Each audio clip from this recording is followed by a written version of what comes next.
He said he was going away for the weekend. I smiled, told him to have fun, but inside my gut was already whispering, he's lying.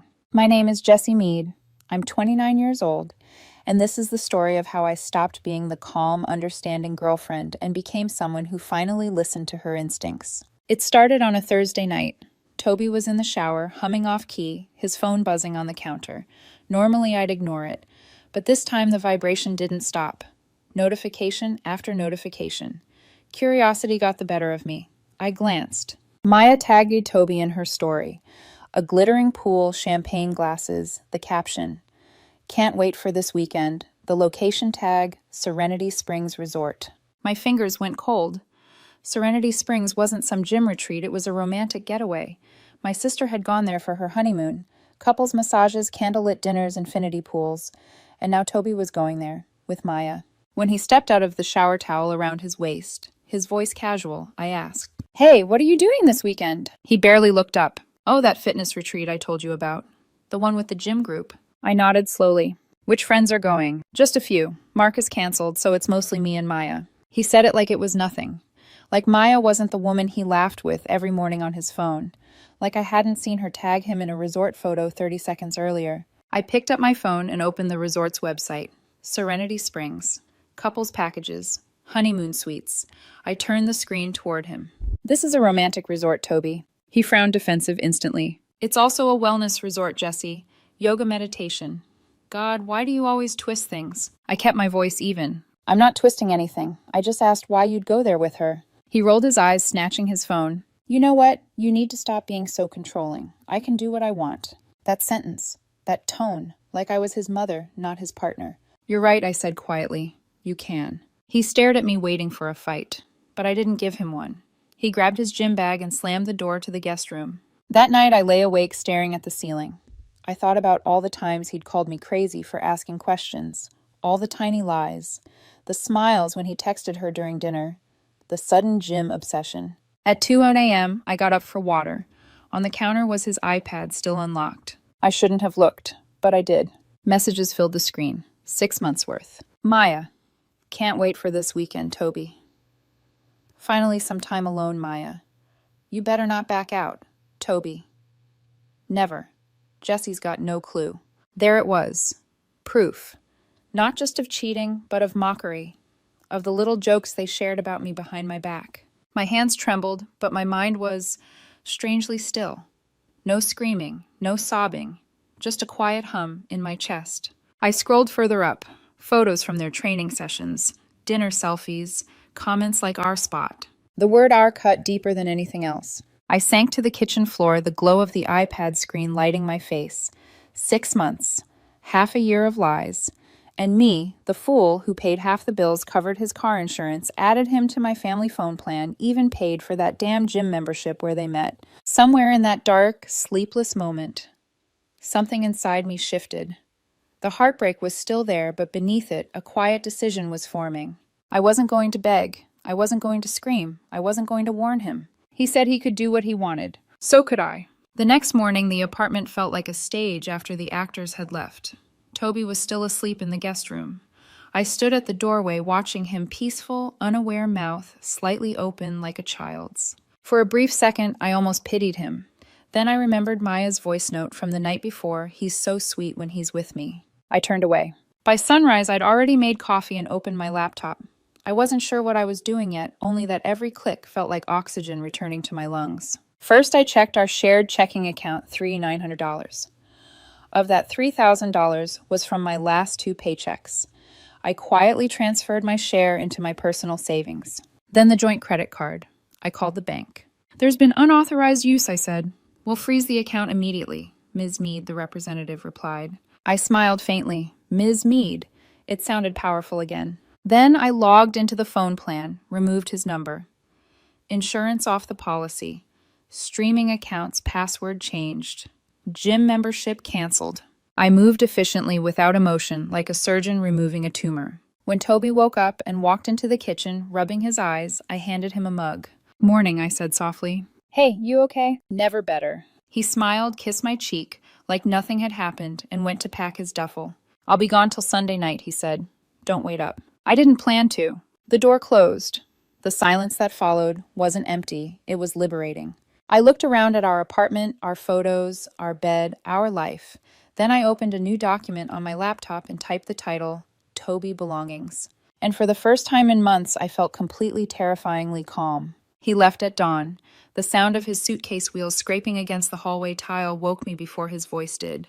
"Bye, babe," he whispered from the doorway. "Love you." I didn't answer. I just listened to the door close and to the hollow silence that followed. From the window, I watched him walk to Maya's car, her little silver hatchback already idling trunk half open. She laughed at something he said touched his arm like she'd done it 1,000 times before. He leaned down, kissed her cheek. They drove off, and for the first time in 2 years, I felt free. I made myself coffee. No music, no phone, no noise. Just the faint hum of the refrigerator and the steady rhythm of my heartbeat. Then, without even thinking, I started writing. A list. Everything Toby has that I pay for. Rent $1, $200, my share, $900. Car insurance mine. Phone plan mine. Gym membership mine. Netflix, Spotify, Hulu mine. His damn protein subscription mine. Emotional stability definitely mine. By the time I finished the list, I was smiling. Not a happy smile, a calm, dangerous one. Around 8:30, I called the bank. "Hi, I need to report fraudulent use on a joint credit account." "Of course, ma'am. Can you confirm your name, Jessie Mead?" My voice didn't even shake. I explained very calmly that my partner had used the card without authorization. The representative froze the account within minutes. Next, I transferred my direct deposits to my solo account and removed him from the shared checking. I even left him $200, enough to keep the balance from hitting zero, not enough to comfort him. When the representative said, "Would you like a new card mailed?" "Yes," I replied, "in my name only." The click of the keyboard sounded like freedom. Then came the insurance. I called my cousin who handled policies for a living. "Jessie, what happened?" she asked. "Just take Toby off. Effective immediately." "Are you sure? Completely?" Her silence said she knew not to press. After that came the phone plan. One line deleted. His number would lose service at midnight Sunday, perfect timing for the end of his little wellness retreat. I boxed up his things next. Every drawer, every shelf. His shirts folded neatly, jeans stacked, sneakers lined up by color, each box labeled with surgical precision. Toby clothes 1, Toby clothes 2, Toby shoes, Toby personal items. Then I took down every photo of us from the walls. Each smiling memory slipped into a box labeled history. By noon, the apartment no longer looked like ours. It looked like mine again. The furniture had space to breathe. The walls felt wider. Even the air seemed lighter. I found his gym equipment stacked in the corner, the weights I'd bought him for Christmas. He always said they were an investment in our health. I laughed bitterly. Guess I'm taking that investment back. His smartwatch, his Bluetooth earbuds, even that ridiculous motivational poster he loved, Hustle Harder, all of it went into boxes. When I finished, I sat on the floor, surrounded by everything he'd left behind. And that's when the calmness hit me again. It wasn't numbness. It wasn't denial. It was clarity. That evening, I called the locksmith. "Tomorrow morning," I said, "change every lock. I'll leave the old key under the mat." Mr. Hahn, the locksmith, asked gently, "Break up something like that." He nodded knowingly. When I hung up, I finally opened my laptop and began typing what I wanted to say to him when he came back. But not a text, not a call. A letter. It took 4 drafts before it felt right. "Toby, you said you can do what you want. You're absolutely right. You can, and so can I. You're free to go wherever you please with whomever you want, but I'm free to remove liars from my life. So I did. Your belongings are boxed in the bedroom. You have 30 days to collect them. Joint credit card closed. Joint account closed. $200 left for you. Already transferred. Car insurance, you're off it. Phone plan canceled by Sunday. Utilities and subscriptions all changed. The apartment lease is under both names, but I pay the majority, so I'm keeping it. You're welcome to negotiate with the landlord." And about Maya saved the "it's not what it looks like" speech. It's exactly what it looks like. You said you can do what you want. So can I. I want peace. Don't contact me. Jessie. I placed the letter neatly on the kitchen counter right beside his spare key. Then I sat in the quiet, letting the words settle. Outside, the sun was setting soft orange light, spilling across the boxes that used to be us. It didn't feel like revenge. It felt like closure. That night, I slept soundly for the first time in weeks. Not because I stopped loving him, but because I finally started loving myself more. Saturday morning.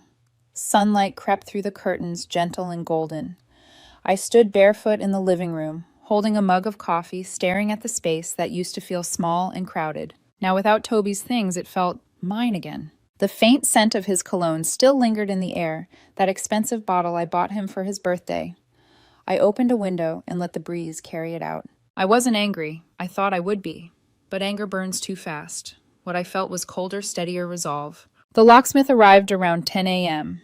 Mr. Hahn was an older man with soft eyes and a tool belt that jingled. "You sure about this, Miss Mead?" he asked gently as he examined the door. "Yes," I said. "Change everything." He nodded and got to work.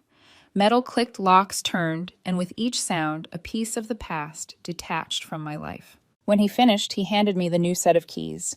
"All done." "Thank you." He hesitated before leaving. "You know, sometimes letting go is the loudest way to speak." I smiled faintly. "That's exactly the point." After he left, I spent the next few hours cleaning, not because I needed to, but because it helped me breathe.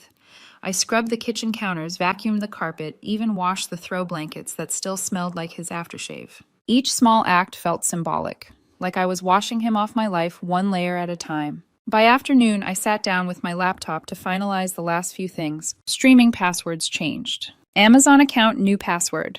Gym membership canceled. His access to my cloud drive removed. His line on my phone plan deactivated. Everything tied to him was gone, except the memories.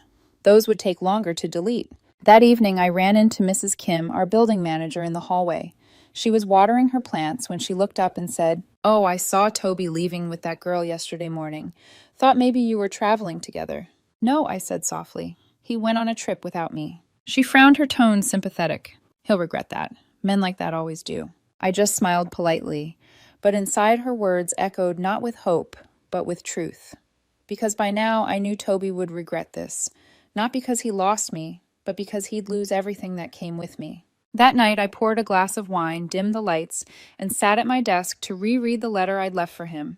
It was still there, folded neatly beside his spare key. The words didn't sting anymore. They felt perfect, measured, calm, final. "You said you can do what you want. So can I." I whispered it aloud, testing the sound. It felt powerful in the air, like a spell breaking. Across town, I imagined Toby and Maya sitting by the pool at Serenity Springs, sipping champagne, maybe laughing about me. He probably thought I was home sulking or crying.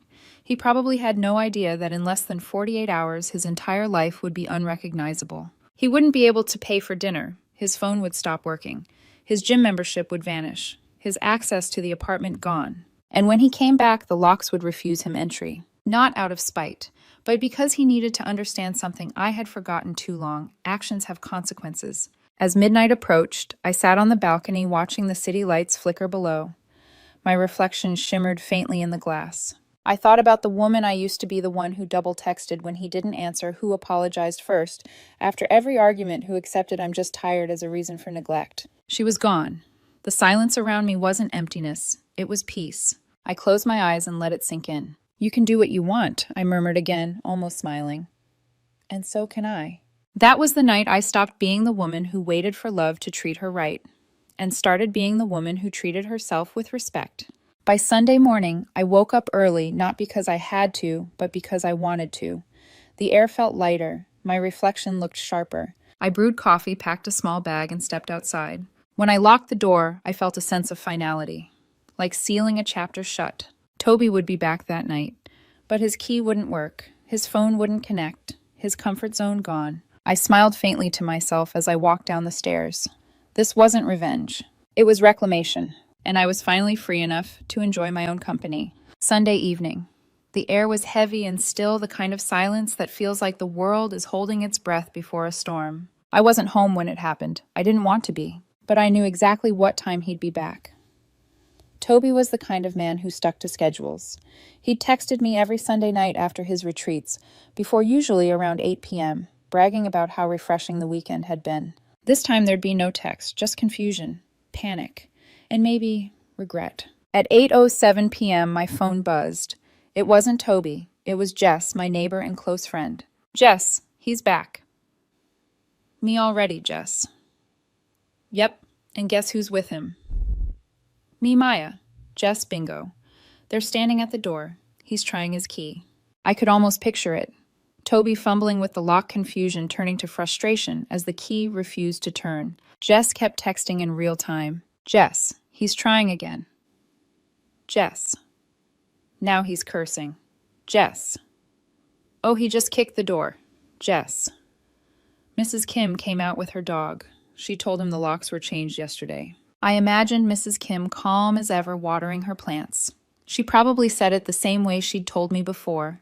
Sometimes letting go is the loudest way to speak. Toby's response, according to Jess, was a stunned silence. Then came the next text. Jess, Maya looks uncomfortable. She's whispering something, but he's ignoring her.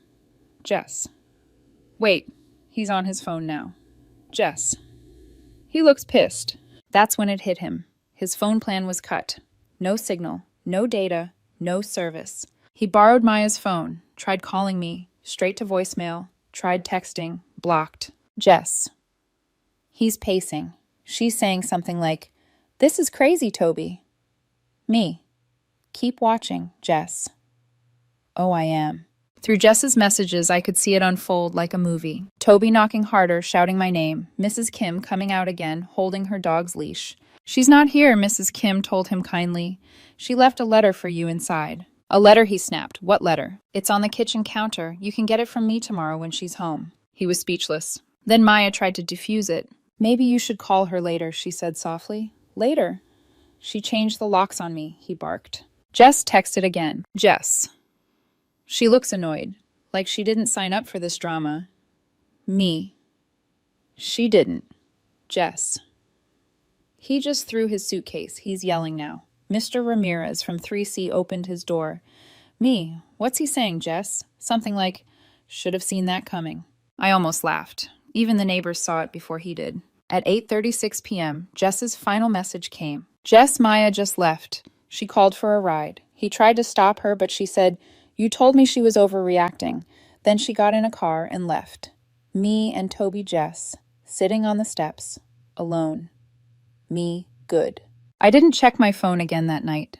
Instead, I stayed at my friend Lena's apartment, curled up on her couch, sipping tea, while my mind played out the scene over and over. It wasn't satisfaction, I felt it was clarity.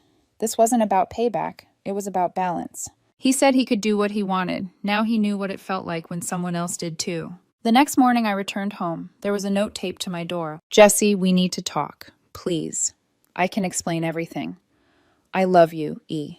I peeled it off carefully, folded it once, and dropped it in the trash. Then I went inside, made coffee, and looked around. Everything was exactly where I left it. Peaceful, organized, quiet. It didn't feel empty. It felt clean. I picked up my phone and texted Jess. Me, thanks for keeping an eye out. Jess, anytime. He looked miserable. Me, good. Jess, you okay? Me, for the first time in a long time. Yeah, I'm okay. By noon, I got another text this time from an unknown number. "Please, Jesse, just 5 minutes. I can't eat, I can't sleep. You don't understand." I deleted it without replying. Because I did understand. Perfectly. He wanted control. He wanted comfort. He wanted forgiveness without accountability. But I was no longer the woman who gave that away for free. That night, I sat by the window, the city glowing below me. For the first time in years, I didn't check my phone before bed. Didn't wait for anyone's good night. Didn't crave anyone's validation. The quiet wasn't lonely anymore. It was mine. And in that silence, I finally slept deep, dreamless, and unafraid. The days that followed felt almost surreal.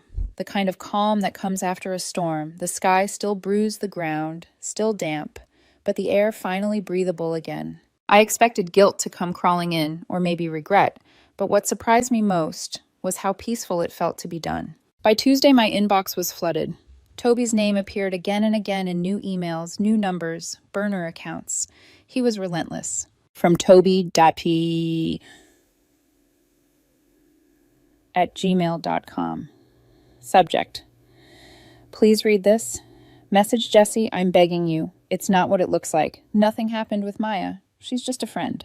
I didn't respond. Then came another one an hour later. You overreacted. We were just two people at the same retreat. You've always been jealous, and I can't live like that.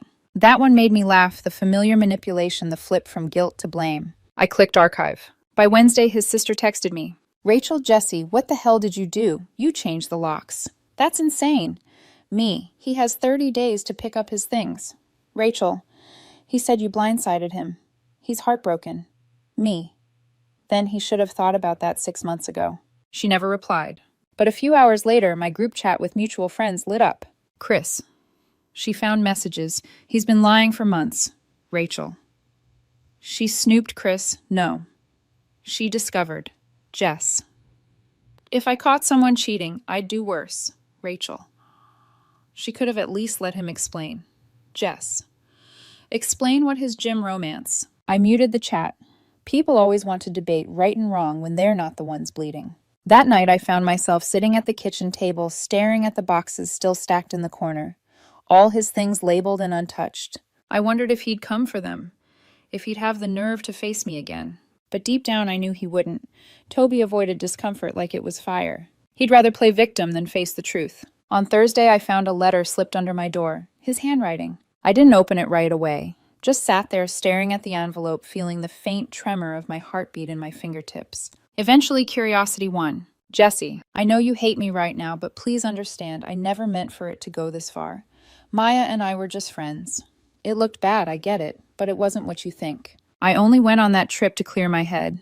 I've been stressed and I needed space. You didn't have to destroy everything. I feel like I've lost my entire life overnight. Can we please talk? There it was again, the word that made my stomach turn space. He wanted space, and I gave him exactly that infinite space. I folded the letter neatly and dropped it into the same trash can where his key had gone. Friday night, Jess stopped by with takeout. We sat on the couch eating noodles straight from the box, watching something forgettable on Netflix. She asked quietly, "Do you ever feel bad?" I thought about it for a moment. Sometimes I admitted, but not for him, for myself, for how much I tolerated before I finally woke up. Jess nodded slowly. You know, I think that's what healing really is, realizing your silence was worth more than their excuses. I smiled. She was right. 2 weeks later, Toby sent one final email. I'm moving my things out next week. Thank you for giving me time. I'm sorry for how it all ended. No manipulation, no begging, just resignation. I didn't reply. Didn't need to. The next Saturday, while I was out at brunch with friends, Jess texted, Jess. They're here. Him and his sister. They're loading boxes. He looks awful. Me. Let them take everything. Jess. He's crying. Me. Then maybe he's finally honest. By evening, when I returned home, the boxes were gone. All that was left was a single note on the counter. I'm sorry. I love you. Please reconsider. E. I tore it in half, then again, then again. When I threw it away, it felt like the final thread had snapped. That night, I took a long shower, washed my hair, and looked at myself in the mirror. No tears, no trembling, just me barefaced, exhausted, but finally whole. The apartment was quiet, but not empty. It was mine again. And for the first time, that was enough. 2 months later, the story of Toby felt like something that had happened to another person, another life. The woman I used to be.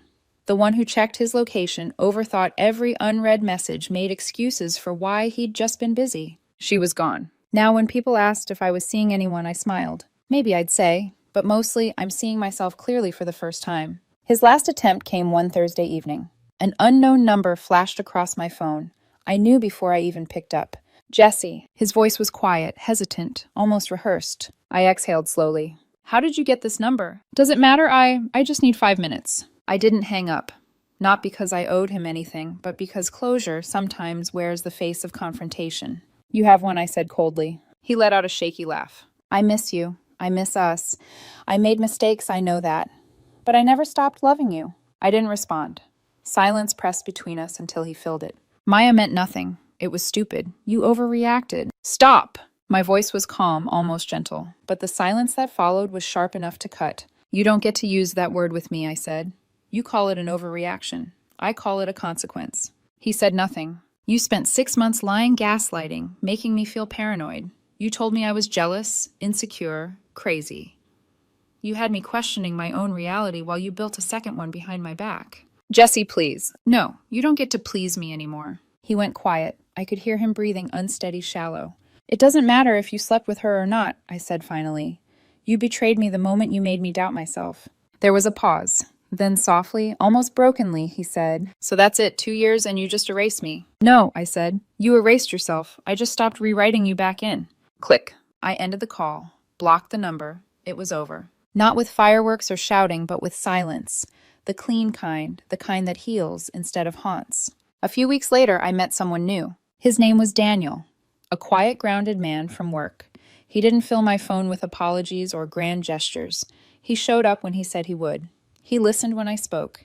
He never made me feel small for having boundaries. When he offered to pay for dinner on our third date, I smiled. "Split it," I said. "You sure, completely." It wasn't about the money. It was about balance. One evening, as we sat watching the sunset from my balcony, he asked, "What happened with your ex?" I took a deep breath, staring at the horizon. "He went on a trip with someone else, told me I didn't own him." "And what did you do?" he asked gently. I smiled faintly. I agreed with him. He chuckled, not fully understanding. And then I stopped owning his mistakes too. Daniel didn't press further. He just reached for my hand, and in that simple gesture, there was trust, not control. Months later, Chris, our mutual friend, told me Toby had left the city. He tried to rejoin the same gym, but Maya ignored him. He'd lost his job for missing payments on the car I once co-signed, and apparently he was telling people I'd ruined his life. Maybe I had, but only the version of it he built on lies. That night, I sat alone at my desk writing the final entry in a journal I'd started the day he left. He said he can do what he wants. He was right. But so was I. I wanted peace, and I found it. He mistook my silence for weakness, but it was strength in disguise. Some people break things to feel powerful. I built boundaries and found mine. I closed the notebook, exhaled, and smiled. The next morning, I woke up before sunrise, made coffee, opened the balcony door. The city was still half asleep, painted in gold and soft blue. I leaned on the railing, feeling the cool air against my skin. There was no ache in my chest, no ghost in the room, just peace. I whispered into the morning light, "You said you can do what you want." And I did. Then I smiled, not bitterly, not proudly, just quietly, because freedom, I'd learned, doesn't come with revenge.